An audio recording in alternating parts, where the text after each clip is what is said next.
Hey fam, welcome to another episode of Good, Bad, and Ugly. I got one of my good friends here, Dana Jones. What's up, Dana Jones? Woo woo! What's going on, Jose? What's up, man? My What's God, that's up, what's up. man? Thanks for having me, man. You're a rock star. I appreciate you. It's been a minute. It's been what, almost 2 months since we got a chance to hang out. Yes, Didn't time get is that much flying. time in Boston, but that's so good. So I want to thank you for coming on to the podcast. And why don't you go ahead and introduce yourself to the audience and kind of tell them about yourself and how you decided to choose real estate as a way of life. Okay, all right, thanks. So, my name is Dana Jones. Um, in real estate, I kind of into the real estate world. So I'm gonna let you know. So I'm from Baltimore, but now I live in Los Angeles, California. Over in Baltimore, I was actually selling cars. So I was selling cars. I had two car lots, and I was doing that. And then I bumped into a buddy of mine that was actually in the real estate world.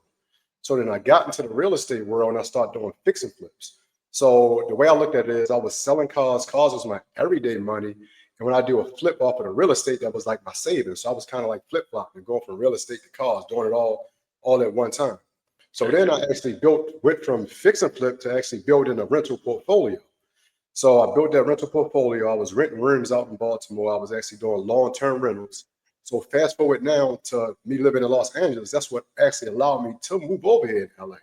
So once I moved over here in Los Angeles, I met my wife Erica, which was my realtor. So she was my realtor, and I was still doing fix and flip. So I said, hey, I noticed for every deal that we do, we have to go to the bank to get the money.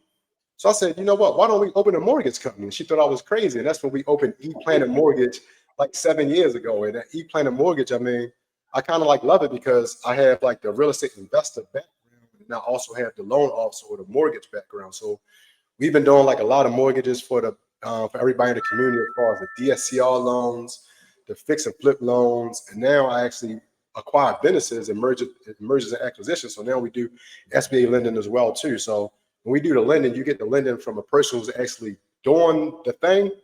So he actually know how to, do the lending. So that's a blessing from the Lord. I just thank him all day, every day. So that's a little bit about me.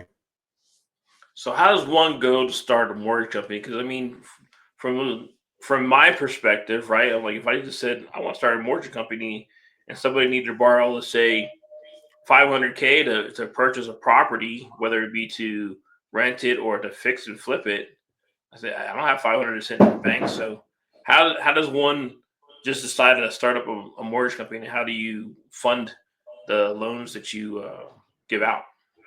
Well, I guess the answer to it seems like it's a two-part question. So to answer the first part, to start the mortgage company, you have to be a loan, what do you call it? A loan officer, a loan originator for 3 years. So my wife, she was originating loans for like 5 years, so she already had that down. So then you have to have, like some funds in the bank and go through the testing and all that good stuff, pretty much. So I think, you got to have like a certain amount of liquidity in the bank. I believe it was like 250 or something like that. And then from there, you take whatever test you need, you fill out all the license, and then pretty much take it from there. So we started off being brokers, and then after a year being brokers, we are like direct lenders. So now, Gotcha. E-Planet Mortgage, we are the ones that do like the direct lending in California, Maryland, Georgia, Texas, and Florida. And we do the investment properties in all other states except for North Dakota and South Dakota. And you were saying, and I think the second part of the question was, you wanted a property for 500,000. How could you get the rest of that? So with that right there, so I guess in that scenario, so is this a fix and flip, a buy and hold? What is it? And that way I can give you the example from there. So obviously we're investors, right? So Mhm. if I'm working with you or if I'm trying to bring you business, I'm going to bring you a fix and flipper or at least someone who's going to do the Burr method, right? Mhm. So let's just do it as a fix and flipper. So that's where your background's in. Let's say I'm buying a property in Lancaster, Okay. California, right? And it's like I said, 500, which I know is kind of high for that area. And I need to do a rehab of let's say 50K with an Mhm. ARV after repair value of let's say 685. I don't know. Okay. All right. So the first thing I would do, so with that, of the purchase price being 500,000, you had to put down 10% of that purchase price, which is 50,000.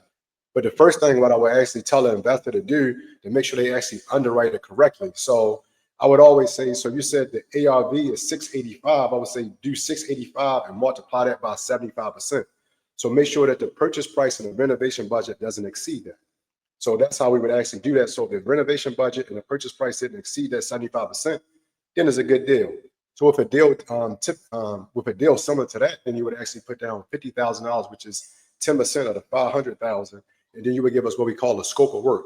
So you would give a scope of work, letting us know every detailed item. So therefore, right there, we can actually know what you're going to renovate. So I believe you said the renovation budget was, we say 65,000. Yeah, sure. Okay, so the It's all renovation, hypothetical anyway. yeah. So hypothetically, we're gonna say the renovation budget, just to keep numbers round, we're gonna say the renovation budget is 60,000. So what Sure. would happen in that scenario is the renovation budget is 60,000. You would actually go ahead and pay like the first 20,000 to, let's say, knock down all the walls and frame it up. Let's say that's 20,000. So we would send an inspector to see that you actually knocked down all the walls and you framed it back up.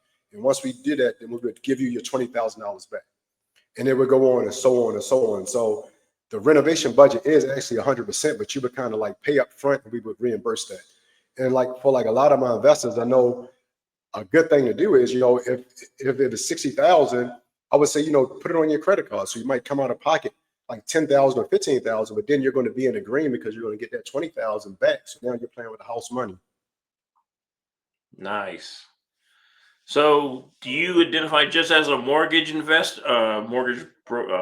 company, or I mean, is there more to Dana Jones? Are you also other? How can I put this? How many other ways do you invest? I'll put it that way. Man, God is awesome and God is great. So it's all about like having like a good team. So as far as the mortgages, it's like me personally, I really don't do mortgages anymore. That's something that my team does. So what happens is I'm part of like real estate masterminds and also a business buying mastermind. So that's what I do. I still buy businesses. I still buy real estate. I still do fix and flips. And now I'm in the process of mergers and acquisitions. But in these masterminds, I didn't, everybody like you said, everybody need a fix and flip loan, they need a DSCR loan, and they need the SBA lending. So I mean, they always come to me because I kind of build a rapport with people. And one thing about it, you might have like 30,000 loan officers out there, but people always seem to do business with people where they know, like, and trust. So once you build a rapport with a person, then they'll constantly like send you business. And by the grace of God, I have a great team that can actually do that, that allows me the freedom to go off and do other things. So like even speaking of that, like my big project that I'm actually working on right now, and I just got licensed over in Baltimore, Maryland, is a transitional home. So that's something that's we're actually giving back to like troubled youth and things of that nature. So we're actually giving them the housing and actually getting them right back on their feet. So that's one thing that if I didn't have to take for my mortgage company, I wouldn't be able to focus on that right there. So that's kind of doing something with a purpose and helping others out.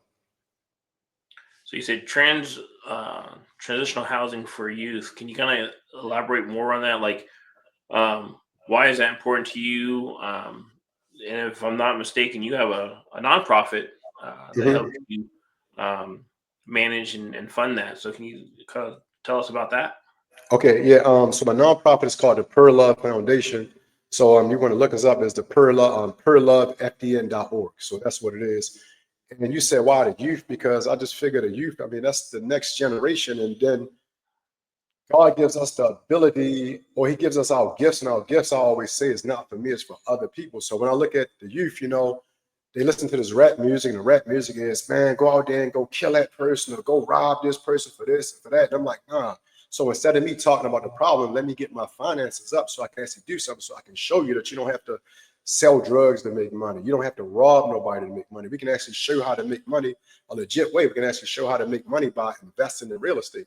We can actually show you how to do money, how to make money by actually fixing up property. So, we have like a team over there in Baltimore where I do like a lot of my construction projects at. So we actually, with the youth over there, we can actually show them how they can go in there and be carpenters. So that way they can take the energy they have, instead of putting it towards something negative, we can allow them to put that towards something positive, and it'll help their pocket out. So they don't have to rob, steal, or do any of that crazy stuff.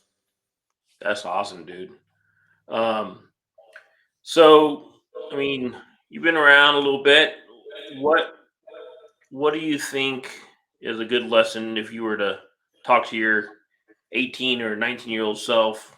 What kind of advice would you give somebody like that if you were trying to start into a real estate career or trying to get into the real estate industry?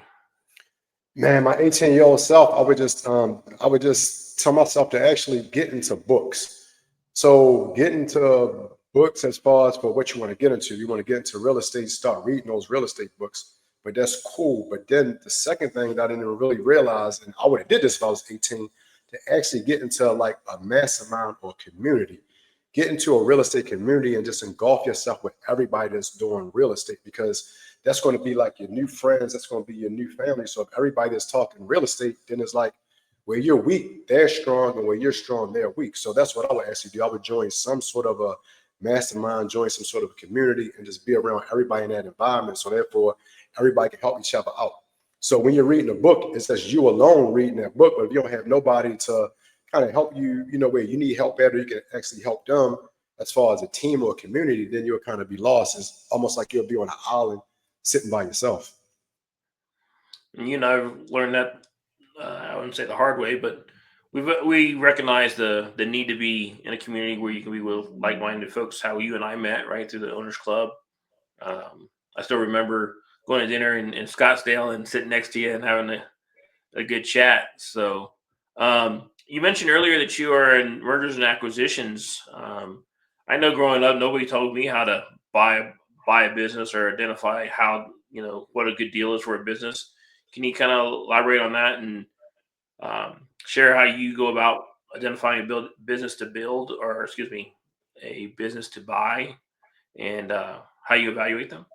Oh, man, okay. I'm gonna tell you, and it's funny that you did. I mean, you said business to build, and I listen to what everybody say. So actually, I'm gonna tell you how I went from building a business to actually buying them. Because when you're building a business and you start from scratch, it's almost like I said, my transitional home is an 18-month process. So it can take a long time to start something from scratch. And then once you get it up and running, then you have to, go through the certain hurdles. You have to learn that industry and all that good stuff. But when you're buying a business that's already up and running, you can actually go in there to see how you can just do like a value add to it. And right now we have like so many baby boomers that's kind of like, going into nursing homes or retiring, things of that nature. I believe we have like 12.7 million businesses for sale over here in the United States. So what I do is, I mean, for me, it's like off market lead generation. So when I'm going to certain events, I let people know what I do. I'm in mergers and acquisition about businesses. And once you put that out there in the atmosphere, then somebody be like, oh, you know what? I have an uncle that was thinking about retiring. No, I have a cousin that was thinking about retiring. It's like, I just talk to people when I'm just out and about. And then once I take that, you know, I would get that information. I would have a talk with the seller, and I would just see, what do they actually want for that business.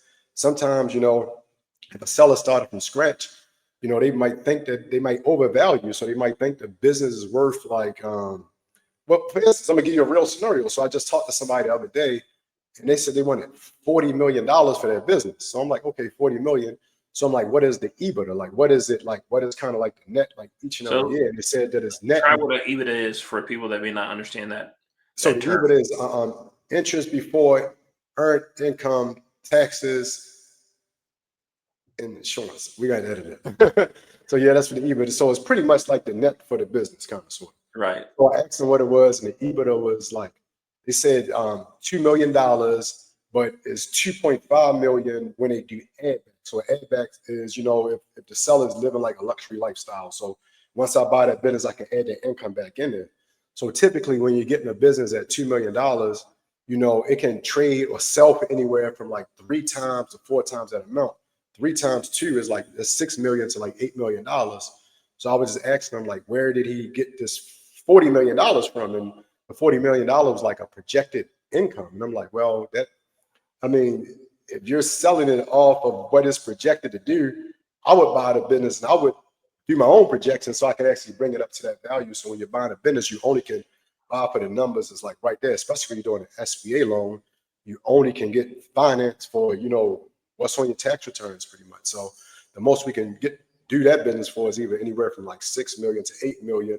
And then we would actually structure what we will offer the seller based off of the terms, because I can actually get that business for seller finance, what we call a merger and acquisition annuity deal, or I can just go with SBA and do like a straight SBA lending route. Awesome. So when we were in Boston, we had kind of a task that was given to us. What are our haves and what are our needs? So for somebody here that may want to partner with you or utilize your services, share us a little bit of what you have to offer and then what you're looking for that somebody can bring to the table to help help each Okay. other build.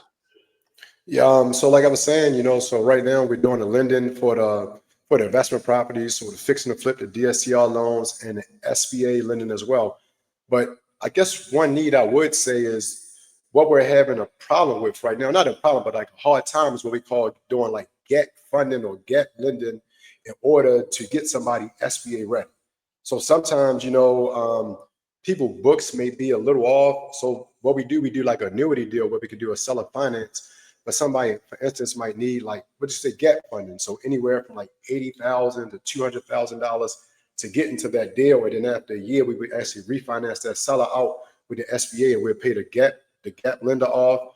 Well, the bridge lender. So we'll pay the bridge lender off, and then everybody will be happy from there, pretty much. So that's what I was saying, yeah, right there, bridge lender, because I know in the real estate community, everybody is like PMLs and they're doing it for the real estate, but I'm seeing there's a huge need for it in this in the business realm. So Gotcha. capital raises. There you go. Yes, yes. So before I close up shop here, where do you see Dana Jones in 5 years? What is your vision? Where you see yourself?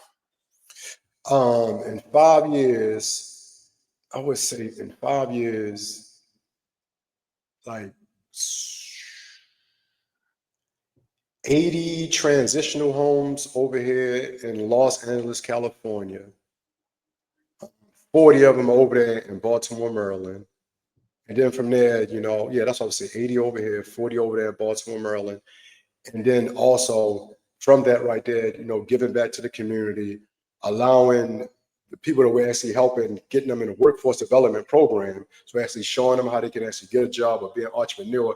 And then also from those proceeds, I would be able to invest in other businesses. So in the business mastermind, I mean, I would be, I guess what you would call to say like a angel investor. So I would be able to invest in other people projects and things of that nature.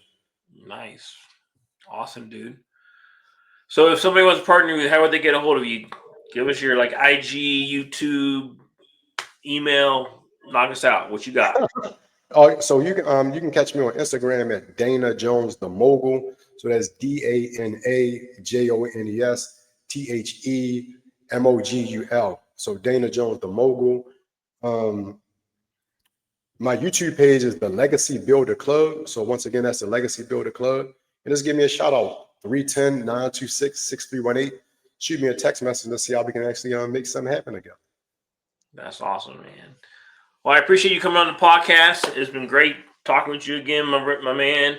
Um, I keep watching you guys up on the round table, and as you bring life to everybody. I appreciate that, and I'm looking forward to March. Won't get here soon enough, so we can meet up again in person. So uh, Oh yeah. I appreciate your time, man, and much love for you. And to the audience, I guess we'll see you on the next episode. Thanks, Have Jose. a good Thanks one. for having me. Peace. Peace.